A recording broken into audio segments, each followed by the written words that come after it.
ആ നിങ്ങളിന്ന് അമ്പലത്തിലേക്ക് വന്നിട്ട് ഇവിടെ നിൽക്കായിരുന്നാ? എടേ നാളെ തൊട്ട് ഒരു കാര്യത്തിന് എന്നെ കിട്ടില്ല. ഞാൻ കടയ്ക്ക് പോകാൻ പോണു. കടയ്ക്ക് പോണേ എന്തിനാന്നാ? എന്നാ നാളെ 21/2/2026 കടയ്ക്ക് തിരുവാതിര കൊടിയേറിയില്ലേ? നിങ്ങൾ അറിഞ്ഞില്ലേ ഈ സംഭവം ഒന്നും? ഇല്ലടേ. എന്നാ നാളെ തൊട്ട് കടയ്ക്ക് തിരുവാതിര തുടങ്ങാൻ പോണു.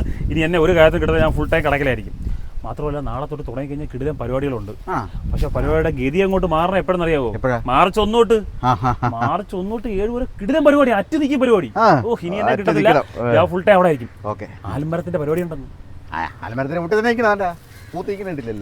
ഇതാ ഈ ആൽമരത്തിന്റെ കാര്യമല്ല പറഞ്ഞത്. ആണോ ആൽമരത്തിന്റെ ബാൻഡ് ഷോ ഉണ്ടെന്ന്. സൂപ്പർ പാട്ടുകളല്ലേ നടക്കുന്നത്. അടിപൊളി പരിപാടി വേറെ ഒന്നുമല്ല. രമ്യ നമ്പീശുണ്ട്. രമ്യ നമ്പാരൊന്നും കൊള്ളത്തില്ല, അവൾ ഉടായ്പാണ്. എന്നോട് പത്തി പഠിച്ച രമ്യല്ലേ പന്നല്. ഇവിടെ നിങ്ങളുടെ പഴയ ലൈൻ്റെ കാര്യമല്ലേ പറഞ്ഞത്? പിന്നെ ഇവിടെ സിനിമ നടി രമ്യ നമ്പീശിന്റെ ബാൻഡ് ഷോ ഉണ്ടെന്ന്. ഓ ആ രമ്യ, ഞാൻ പഴയ ദൈവമേ കടക്കെ പ്രാവശ്യം തകർക്കും കേട്ടോ. തകർക്കില്ലേ?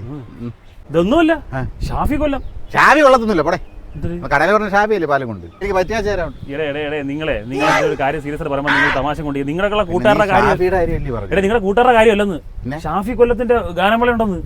അത് ഇത് തുടരെ അങ്ങോട്ട് സൂപ്പർ പരിപാടി. പിന്നെ അത് മാത്രമല്ല, സ്റ്റാർ സിംഗറിലെ മറ്റേ അവൻ വരുന്നുണ്ട്, ശ്രീരാഗിന്റെ ഗാനമേള. ഒന്നും പറയാനുണ്ടാ ഇപ്രാവശ്യം പരിപാടി കൊഴുക്ക്, ഒരു രക്ഷയില്ലാത്ത പരിപാടി. നമ്മുടെ മറ്റേ ശ്രീരാഗ് ഇവിടെ ഒരു വെട്ടമുള്ള അവനല്ല. റൂട്ട് മാറ്റിക്കൊണ്ട് പോയി. സ്റ്റാർ സിംഗറിൽ പാടിയ ശ്രീരാഗിന്റെ പരിപാടിയെന്ന് നിങ്ങൾ പറയും പോലെ കടയ്ക്ക് തിരുവാതിര ഓരോ ദിവസം കൊടുക്കുന്നുണ്ട്. നോട്ടീസ് കിടക്കണുണ്ട്. നാളെ തൊട്ട് തുടങ്ങിയാണ്. മാർച്ച് 7 വരെ പരിപാടി തകർക്കും. ഗംഭീര പരിപാടികളാണ്. പിന്നെ വേറൊരു കാര്യമുണ്ട്, ഒഴിവാക്കാൻ പറ്റാത്ത കാര്യം എന്ന് പറഞ്ഞാൽ അവിടുത്തെ മേളയാണ്. അവശ്യ സാധനങ്ങൾ എല്ലാം കിട്ടും. ഞാൻ സ്ഥിരം അവിടെ ആയിരിക്കും.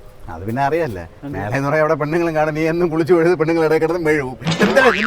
മാറാറായില്ലേ? ഓ ഇവിടെ ഇയാളത് പറഞ്ഞിട്ട് കാര്യമൊന്നുമില്ല. ഞാൻ പോകാൻ പോകും.